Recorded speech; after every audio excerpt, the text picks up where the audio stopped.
Um antropólogo não tem uma visão de Lilith como uma litiana que cultua e que estuda tem, correto? Datado dentro das ciências espirituais, nós estudamos isso porque nós, em algum momento, vamos querer nos tornar uma, né? Parar de vir pra Terra, parar de reencarnar da forma que nós reencarnamos e ganharmos total consciência e controle sobre a nossa própria consciência. Sagas heróicas que fazem com que ele seja capaz de realizar atos não humanamente possíveis, o tornando, então, uma divindade pelo processo de deidificação, por arquétipos naturais, deuses por essência, ou fragmentos do todo. Depende de filhos de divindades, parentes de divindades. Eles já vão nascer com um fragmento, um fractal divino na sua própria essência, podendo ou não reencarnar aqui, podendo ou não ser apenas uma figura mítica. Nós vamos fazer a incorporação de epítetos, de características específicas relacionadas à história da divindade em uma divindade em específico, que estão mais naquela teologia ectônica relacionada à cosmologia grega. Então, não existe uma única forma para você se tornar um deus, mas todas as formas que existem para que isso aconteça são plenamente válidas. Qual é exatamente o papel de um sacerdote ou de uma sacerdotisa? É que você simplesmente se torna a boca da divindade. Você se torna a personificação da divindade na Terra. Porém, contudo, todavia, entretanto, para que nós possamos cuidar de pessoas, nós precisamos ter um treinamento específico, precisamos ter uma base, precisamos de uma maturidade emocional, uma maturidade mental, uma maturidade intelectual para compreender as nuances da espiritualidade, não só nossa. Nós precisamos ter o nosso foco, precisamos ter o nosso eixo. Que o respeito, tanto pelo seu próprio caminho, quanto pelo caminho do seu colega, da sua irmã, é essencial. Porque sem respeito, não tem como ter uma congruência, não tem como ter uma maturidade.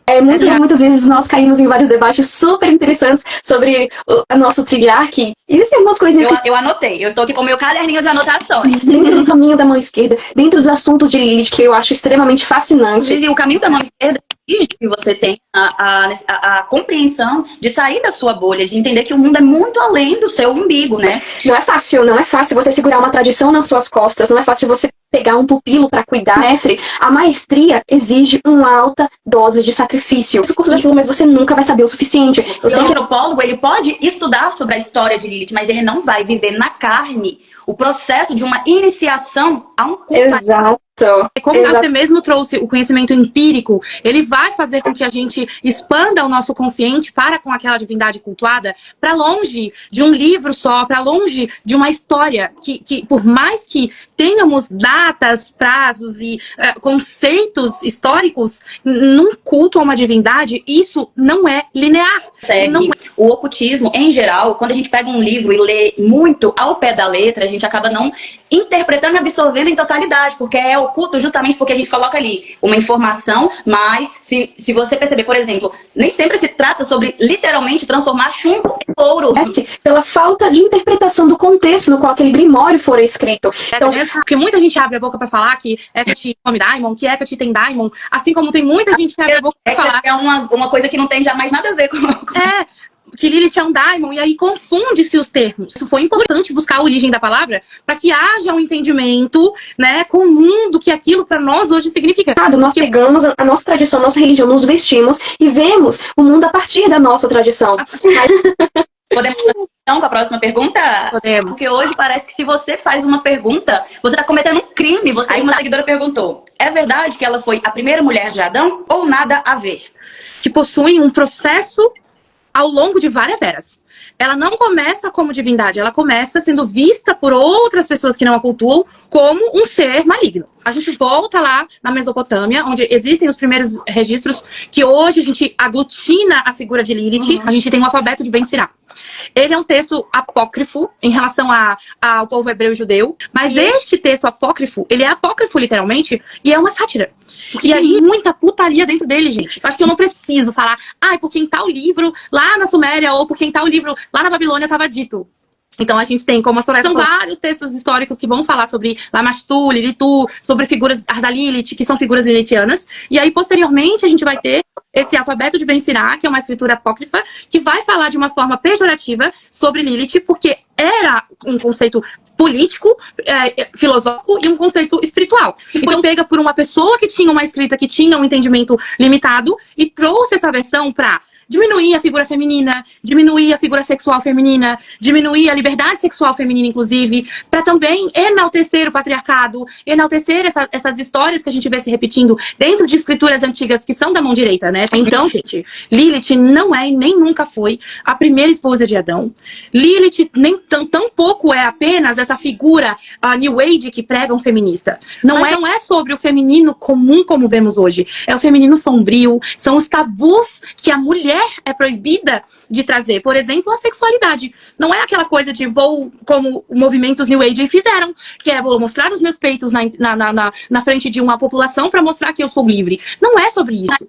Bem. Isso, o que é silenciado, o que é renegado, o tabu sexual que a mulher enfrenta de não poder ter essa sexualidade livre. Não é sobre putaria, gente. É sobre liberdade. Lilith representa o que é selvagem, o que é primordial, o que é o caos primordial. Inclusive, o feminino primordial não era bem visto. A personificação do caos primordial, do poder primordial, porque ela sempre foi associada a coisas negativas, mas tem outros conceitos aí, por exemplo, Suméria.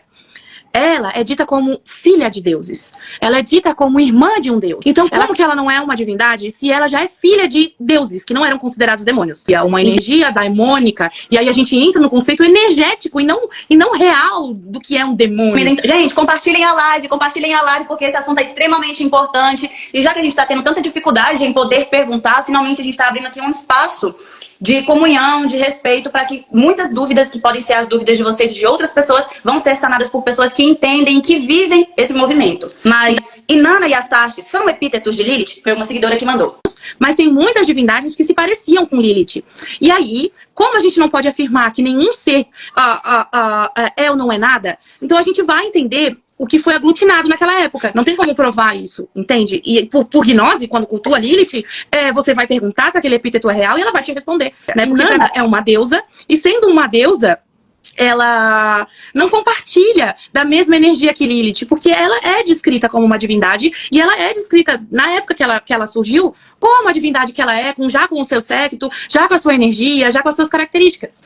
Assim como Astarte surge como uma figura que pode ter semelhança em alguns aspectos, como Inanna tem, mas que são figuras distintas que possuem a sua explicação. Então, essas divindades, essas entidades, esses seres, eles não são epítetos de Lilith. A gente não consegue colocar que uma figura predadora seja comparada a uma figura que é poderosa em relação ao amor, em relação à fertilidade. Se ela foi vista em algum lugar, não como a palavra Lilith, mas por coincidência de energia, que depois se torna um epíteto. Então, quando a gente vai falar, por exemplo, de Lamashtu, que comia criança, a gente não tem como colocar na mesma divindade um epíteto dela sendo Lamashtu e um epíteto dela sendo Inanna, sendo que Inanna é uma deusa, por exemplo, que tem conexão com outras energias que Lilith não compartilha. Entendeu? Um fragmento da energia.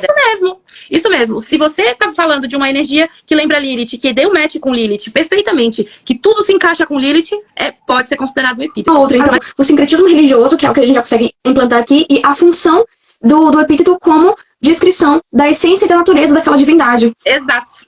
Melhor explicado não tem como. Uma pergunta tão polêmica. Eu vou sair junto com a Isa. Era caos, guerra, aniquilação. Lilith é uma deusa ou um demônio? Nossa. Oh my God!